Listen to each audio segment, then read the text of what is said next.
Bonjour, nos chers élèves, nous sommes de retour encore une fois pour un autre cours. C'est une séance de soutien réservée à deux chapitres du dernier jour d'un condamné à mort de son auteur Victor Hugo. Donc, ce sont des questions de compréhension de l'œuvre, chapitre 1 et chapitre 2.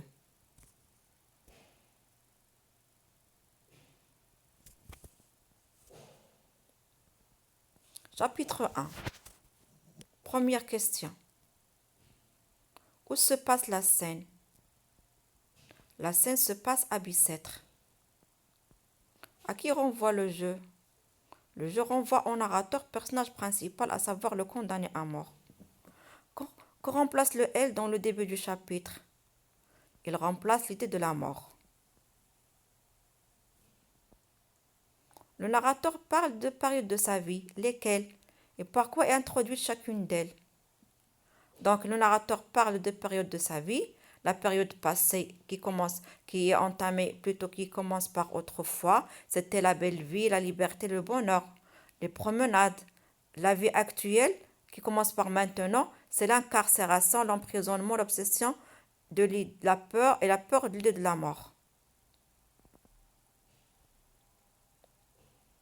Quel est le motif du changement chez le narrateur? Bien sûr, sa vie a changé à cause de son emprisonnement. Peut-il se libérer de la mort? Non, parce qu'il est obsédé. Peut-il dormir tranquillement et pourquoi? Non, il ne peut pas le faire car l'idée de la mort est toujours là à l'épier. Je cite le texte: m'obsède éveillé et puis mon sommeil convulsif. Que se passe-t-il quand il se réveille? Est-il vraiment soulagé? Quand il se réveille, il se rend compte que ce n'était qu'un rêve. Non, il n'est pas soulagé parce que de la mort est toujours présente, partout autour de lui. Et je cite le texte. Le passage qui commence avec avant même que mes yeux et se termine par la grille de mon cachot. Comment est l'écriture dans ce texte? L'écriture se forme de boucles de cercles vicieux. Il commence et se termine par condamné à mort, qui symbolise l'enfermement du condamné. Tout comme le condamné enfermé dans la cellule et son esprit dans le lieu de la mort, l'écriture elle est aussi encerclée, enfermée. Passons maintenant au chapitre 2. À quel moment a lieu le procès? Donc le procès a lieu une matinée d'août.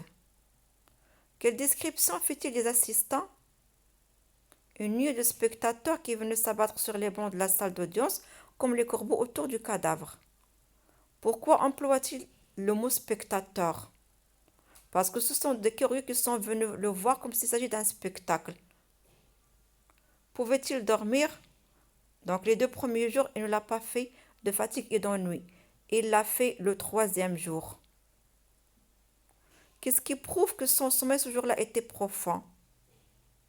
Il ne se réveille que quand le guichetier le réveille avec sa rude voix et sa rude main. Normalement, il se réveille avec le moindre bruit, et cette fois-ci, non. Qu'est-ce qui a attiré son attention en se réveillant? Il a vu le soleil.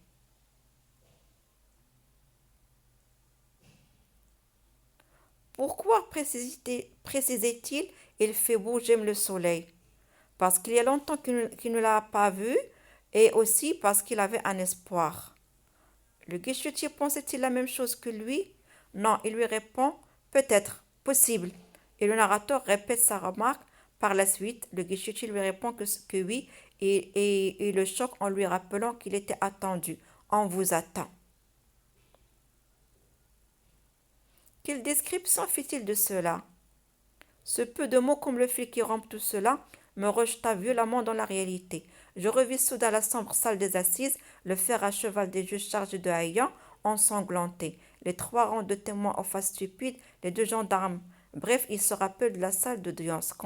Quand le guichetier lui dit on vous attend, donc il se rappelle cette horrible salle d'audience. Quel sentiment avait-il en ce moment? Bien sûr, la peur. Je me levai, mes dents claquaient, mes mains tremblaient, et ne savais où trouver mes vêtements. Je cite ici le texte. C'était une machine sur une machine. De quelle machine parle le narrateur? Bien sûr, la machine, c'est le menottes que lui remet le gendarme à la sortie de la cellule. À quoi est-elle réduite? Il est réduit à une machine. Où se trouve à présent le condamné? Il se trouve dans la salle des assises. Que se passe-t-il quand le condamné apparut dans la salle? Tout le monde se tourne vers lui. Relevé du texte d'expression qui montre que le condamné ignorait ce qui se passait. La phrase est: je ne peux me rappeler où ni quand on me les avait ôtés. Quel effet avait la salle des assises sur le condamné? Quand le bruit cesse dans la salle, lui aussi, il se calme et le bruit cesse dans ses idées. Pourquoi les juges étaient satisfaits? Ils étaient satisfaits car ils ont terminé l'affaire, ils ont donné un verdict, ils vont aller se reposer. Pourquoi les jurés paraissaient blêmes et abattus? Ils sont ainsi parce qu'ils ont veillé toute la nuit et n'ont pas dormi.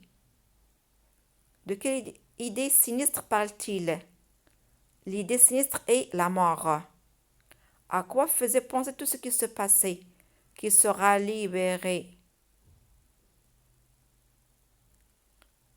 Qu'espérait l'avocat? Son espoir était que le condamné aurait les travaux forcés à perpétuité. Le condamné supportait-il cette idée? Non. Que préfère-t-il? Il préfère mourir 100 fois que d'être condamné aux travaux forcés à perpétuité. Le président invite le condamné à se lever. Qui prend la parole? C'est le greffier. Qu'annonce-t-il? Il annonce le verdict. Que ressent le narrateur en l'entendant? La peur et le choc.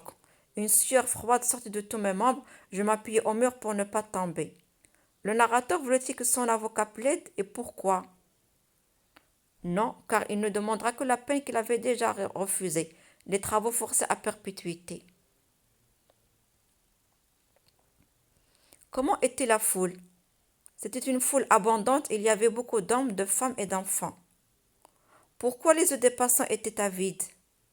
Ils voulaient voir mourir le narrateur. Qu'annonce la jeune fille? Ce sera dans 6 semaines. Le délai de l'exécution du condamné. Qu'il attendait la sortie du tribunal. Une voiture noire l'attendait. Ainsi, nous avons terminé et merci pour votre attention. Notre rendez-vous se renouvellera prochainement dans un autre cours.